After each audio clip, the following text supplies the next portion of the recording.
Are we over it yet? Are the Trojans ready to take out their frustrations on the Wisconsin Badgers?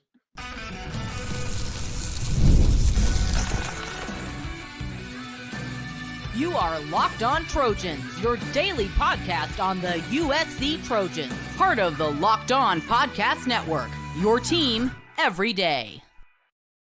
Your first listen every day. Whether you're watching the show on YouTube, wherever you want to download your podcast, this show is always free. This show always appreciates your support.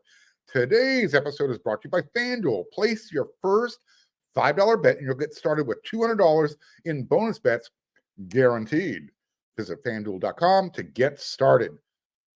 I'll never, ever, ever, ever get over losing, especially when USC kind of snatched defeat from the jaws of its own victory.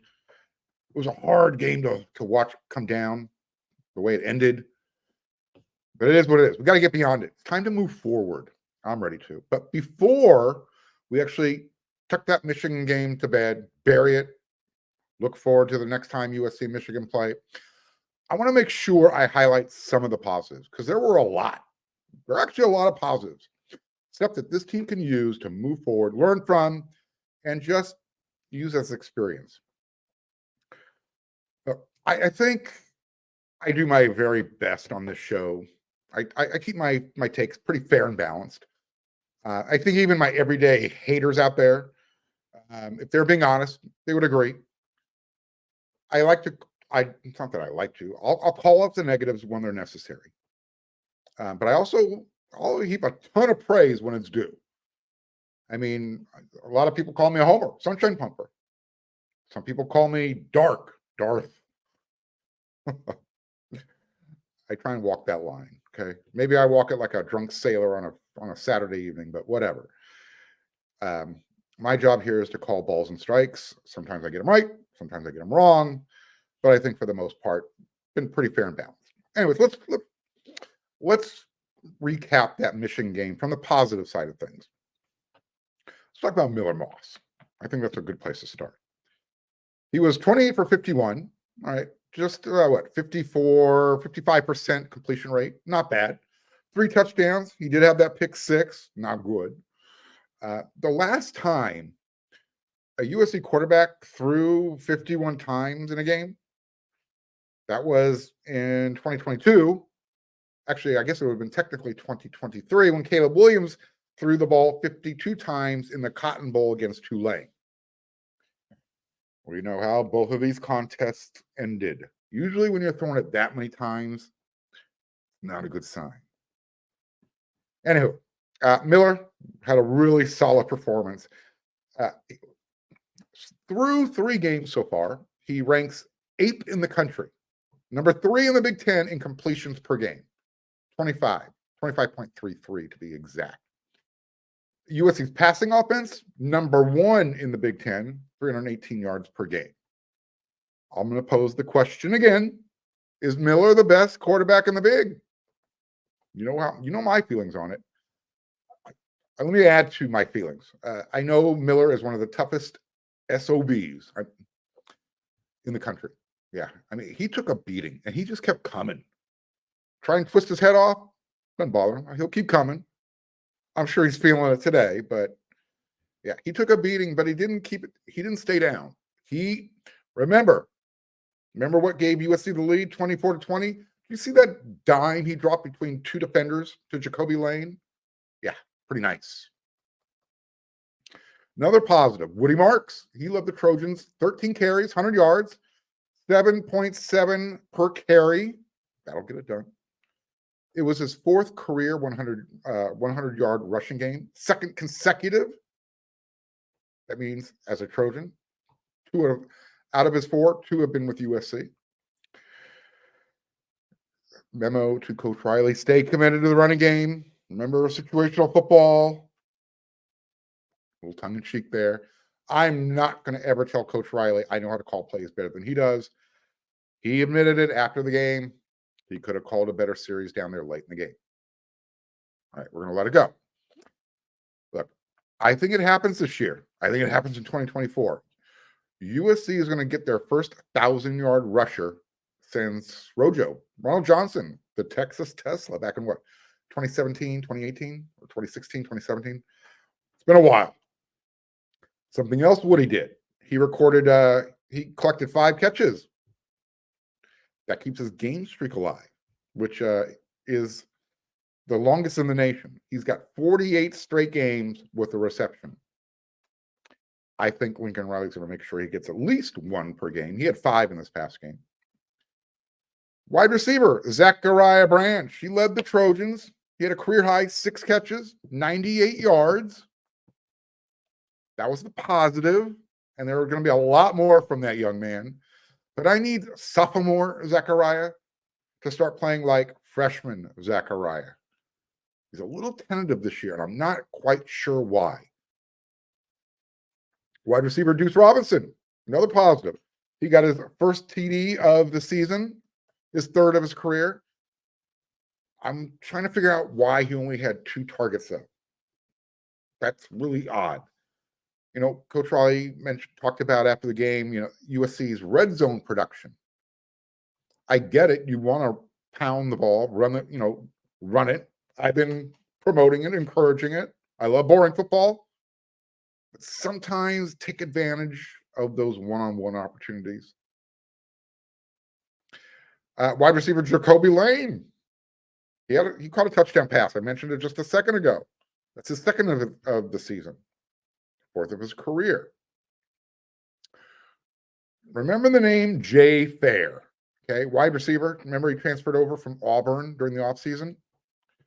He caught his first touchdown as a Trojan. He finished with 3 catches, 42 yards. Again, remember the name Jay Fair. I'm going to talk about in the next segment, next man up on offense. What about USC special teams? Really good this year. Really good this year.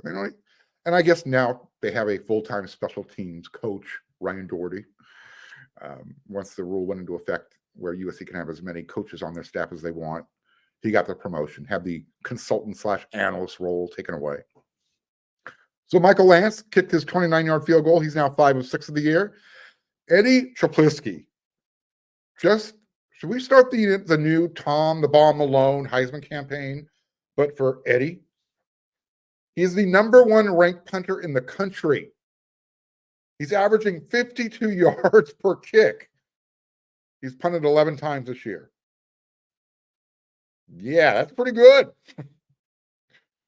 I definitely have a feeling he's going to be on the Ray Guy list, right? 4 of his punts have been inside the 20-yard line. 8 of them have been for 50 yards or more this season. So 8 of his 11 have gone for 50 or more. That's outstanding. On Saturday, against Michigan in the Big House, he recorded a career high. He averaged 53 yards per kick on 7 punts with a long of 60 yards. That was his season best. 5 of his 7 punts, 50 yards, 57 yards, 56 yards, 59 yards, 60 yards. Yeah. Dude's got a leg. He was flipping the field. Eric Gentry, without a doubt, the defensive MVP of the game. 12 tackles, 3 TFLs, 1 sack. He also had that forced fumble and recovery on the same play. He's getting it done. A little footnote to how well Eric is playing this year. Put that into context for y'all. He leads the Big Ten Conference in tackles for loss, 2.2 per game. Oh, by the way, that's number 2 in the nation. He also leads the conference in solo tackles, 6 per game, which puts him at number 10 in the country. How do you like this number coming up? USC ranks number 3 in the nation, number 2 in the Big Ten Conference in first downs defensive allowed. The defense is allowed, just 43. Wow. What a difference a year makes. A couple more positives. USC, they played in front of 110,702 people. That's the largest crowd USC has played in front of since they played Notre Dame at Soldier Field way back in 1927. There was 120,000 people there for that game. The positive of this, the players are going to be playing in front of a sold-out Coliseum on Saturday when Wisconsin shows up. Kickoff's been announced, 12:30, CBS. If you don't have a ticket, see if you can get one through Game Time. Otherwise, you're watching it on TV. Here's the biggest positive for me out of that game. And it doesn't show up on the stat sheet. Well, this particular play will, but this team has heart. For me, it was the play of the game. Remember when Woody Marks ripped the ball out of Michigan defensive tackles Kenneth Grant's hands after that massive 300-pounder recovered the fumble? Woody didn't quit on the play. He kept playing. He took the ball away from the fat man, gave USC the chance to score. They did. I mean, that was a huge, huge play of the game. Again, for me, the game, the play of the game. All right, I'm going to talk a little bit more about the offense in the next segment. First, let me do this. Watching sports, like me, I'm sure you are, grab a 5-hour energy shot to stay alert to watch all of your favorite games. There's a lot of good games coming up this weekend. Or you know what? What if you stay up late to see that overtime game? Take a 5-hour energy shot in the morning so you can start your day. And did you know that 5-hour energy has 0 sugar? And it comes in a convenient portable size. It's a perfect pick-me-up for getting stuff done. Watching sports all day long, you're going to need it. On their site, you even have the option. You can build your own 12-pack, 24-pack. Everybody needs a 12-pack or a 24-pack on game day. You choose the flavors, and they're going to deliver it right to your front door. All you have to do is go to 5hourenergy.com. That's the number 5hourenergy.com and get some 5-hour energy product today. And if you use my promo code LOCKEDONUSC, you'll receive 20% off your order. Use your energy now. The offer is only valid until September 30th on one order, and it cannot be used with other promotions. The code is not good on subscription orders. Go to the number 5hourenergy.com today.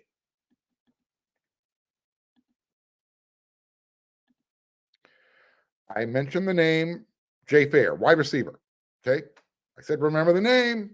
He caught his first touchdown as a Trojan. I think he has, 3 in his career. He finished the game with 3 catches, 42 yards. Now, why am I saying remember his name? He's going to be the next man up. I highly doubt Makai Lemon is going to be available this weekend after Michigan cheap shotted him.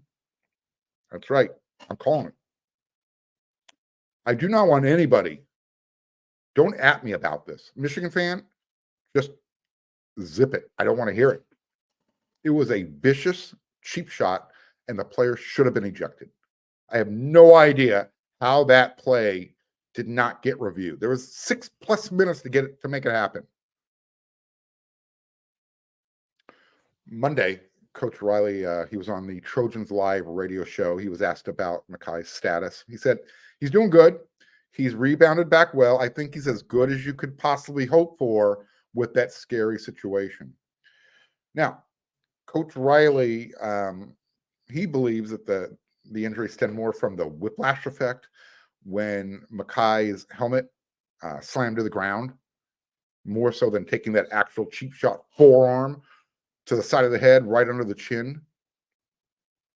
Coach said, you obviously never want to see that. Thankfully, he bounced back well, was able to fly home with us that night, and is doing very well. First of all, so happy that Makai is going to be okay. But I'm going to politely disagree with Coach Riley. His helmet hitting the ground only exasperated that hit. He got crushed on the initial contact. He was already engaged with somebody. And that's why the rule was put in place that you can't do what that Michigan player did. Anyways. Makai, so far this season, and we're going to miss him against Wisconsin. He's got, 4 catches, 45 yards, and a touchdown. But it's next man up. We saw that against Michigan. It happened to be Jay Fair. He's going to be that guy. He made the most of his chance in Ann Arbor. Again, it took a cheap shot on Makai, but when Jay's opportunity came, he stepped up. He did it. I think he's going to have a huge game on Saturday. I think Zachariah Branch will too. Branch didn't have a bad game per se in the playing in the slot. He led the team, with what, 98 yards receiving, but it's been his consistency so far this year. That could cost him playing time. That's not me saying bench him, okay? Let me make sure I'm very clear about that. I'm not saying bench Zachariah. I am saying that Jay could see the field more if Zachariah continues to have these inconsistent games where he's dropping passes. And you know what? If you ask Zachariah, he'll tell you the same thing. The team needs more from him. So we talked about who could be replacing, potentially replacing Makai Lemon this weekend. Jay Fair, Josiah Zamora is another guy. Jaden Richardson's another guy. Let's stay on the offense. And since we're talking about personnel adjustments, should the O-line make a change? They were good on Saturday. They had their moments, but overall, no bueno. Miller Moss, like I said, he's a tough dude. He was taking shots. He was under pressure way too much.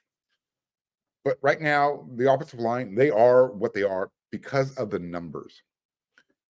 And it's more about the experience with the numbers they have. They've got plenty of numbers. They don't have enough experience. And this comes down to when Coach Riley and Josh Henson took over, they didn't really have any time to recruit the offensive line for that 2022 class. They just didn't. I mean, let's just be factual about that. Coach Riley took over late November 2021. Very little time. They stepped up in their next two recruiting classes, 2023 and 2024. They brought in 10 guys. I'm bringing this up because I got into a really fun debate with Eric McKinney, Chris Arledge over there on Inside the Trojan Huddle, the show I do weekly over on WeAreSC.com. It's absolutely true. They needed to hit the transfer portal. And they did in year one.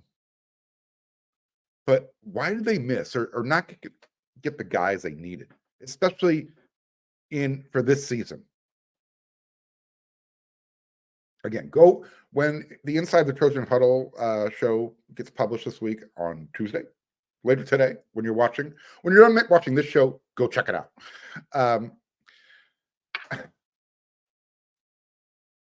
I guess the question is, I'll leave you with this on that subject when you're watching it. Why did Coach Riley and Coach Henson have challenges, issues, finding an experienced guy or two in the transfer portal at their most pressing need on the offensive line, which is offensive tackle? Mason Murphy he got switched to the left side, looked a little bit better. But I'm going to assume that Elijah Page is going to start again this week. But how much more latitude is Josh Henson going to get? I mean, he's kind of damned for not recruiting the elite guy. But at the same time, he has young guys right now being baptized by fire. Well, why isn't he developing them? Why aren't these guys ready? You typically don't want offensive linemen playing in their second year in the program. They're supposed to be the backup still. So what did you think of Tobias Raymond's play in the second half?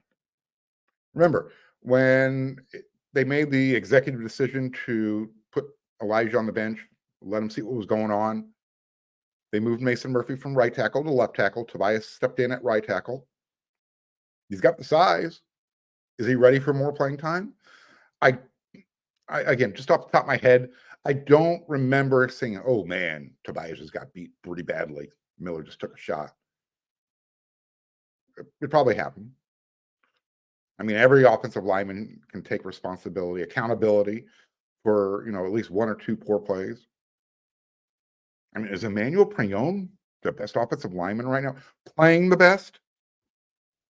I'm not trying to slight Jonah or anybody else, but Emmanuel's been pretty consistent this year. That wasn't one of Jonah's strongest games. I know he'd like to have a mulligan. Let's just hope that's the best defensive line that USC is going to see this year. I think it is. I'm sure Penn State, they're going to have a good defensive line. Wisconsin will be tough. Nebraska will be tough. But I don't think anybody, Penn State will be good. Did I mention Penn State? I don't think anybody's got the same type of defensive personnel that Michigan has up front. My only thing that I guess bothered me is we weren't able to get those guys rotating enough, substituting enough, taking advantage, doing what Texas did. All right, I'm over. I'm ready to move forward. We got to focus on Wisconsin. We're going to do that in the next segment.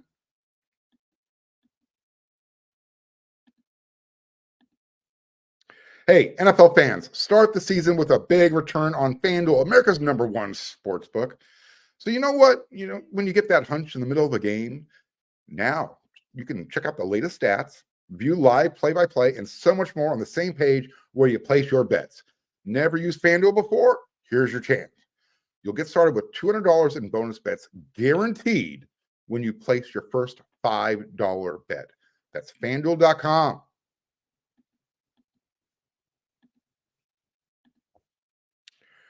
Here comes Whiskey and the Grinch. I should trademark that name. That would be a sweet name for a band, song title. Whiskey and the Grinch. Yeah. I feel that vibe. Anyways, his title says co-defensive coordinator and safeties coach. I know Alex Grinch is not in charge of Wisconsin's defense because they're not playing poorly. It's not his scheme. It's not his X's and O's.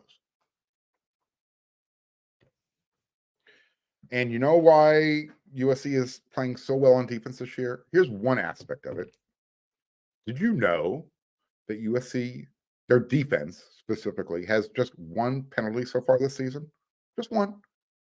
That's the least in all of college football. What a year. What a difference a year makes, man. In 2023, they were the 7th most penalized defense in today we call it the Power Four. So here comes Wisconsin. Sold out. Facing off against former defensive coordinator Alex Grinch. There'll be a couple of former USC players over there on the other sideline. Most recently, Taka Curtis. Remember wide receiver CJ Williams? Yeah, he's hanging out with the Badgers still. He's still there. I think the second time is going to be a charm for USC. They're going to get their first big conference win. They should have had it last week, but I digress. I think this Trojan team this week, they're pretty pissed off. They got a little bit of vitriol. They got some bile just kind of going back and forth between the mouth, their stomach. Can't get rid of it. Can't get rid of that taste. They're looking forward to getting rid of it this Saturday when Wisconsin comes to town. I know Eric Gentry is looking to have a monster game. I won't say he's got some sort of vendetta or he's bitter towards Alex Grinch, but I know he's so much happier playing this year. It shows up on the field. You've heard him say it in no uncertain terms when he talks about his position coach, Matt Entz, playing defense this year with Antonlynn as the defensive coordinator. He's gonna have a huge game. He had a massive game against Michigan, and I don't see him letting down at all, especially wanting to prove to his former boss, so to speak, that he wasn't used properly. USC, Wisconsin. This is just kind of let me reintroduce you to the team. We're going to talk about them much more throughout the week. USC, Wisconsin, they played 7 times. USC leads 6-1 in their matchups. This is the first time they're meeting since that 2015 Holiday Bowl. Yeah, that's when the Badgers finally beat a USC team. This is the first time Whiskey's come into the Coliseum since 1966. 58 years ago. Just the second time. That's it. What do you think? What do you think USC's chances are against Wisconsin this year? Pretty good? I do. I look at Wisconsin this year as Michigan light. They aren't the most prolific passing offense. Their starting quarterback, I'm not sure if he's done for the year. I know he's not going to be playing this game. Alex Van Dyke, the transfer from Miami, he's not playing this game. He got knocked out. I mentioned CJ Williams, wide receiver. I'm not sure he's even their leading wide receiver. I got to do a little bit more research, get you guys a little bit more familiar on Wisconsin's personnel, where they could challenge USC, where USC and vice versa. How can USC exploit some of Wisconsin's weaknesses? We're going to talk about that during the week. Going into this game defensively, I think, like I said, USC, they're going to want to prove to their former defensive coordinator that, hey, you know what? We're pretty good. We're pretty good.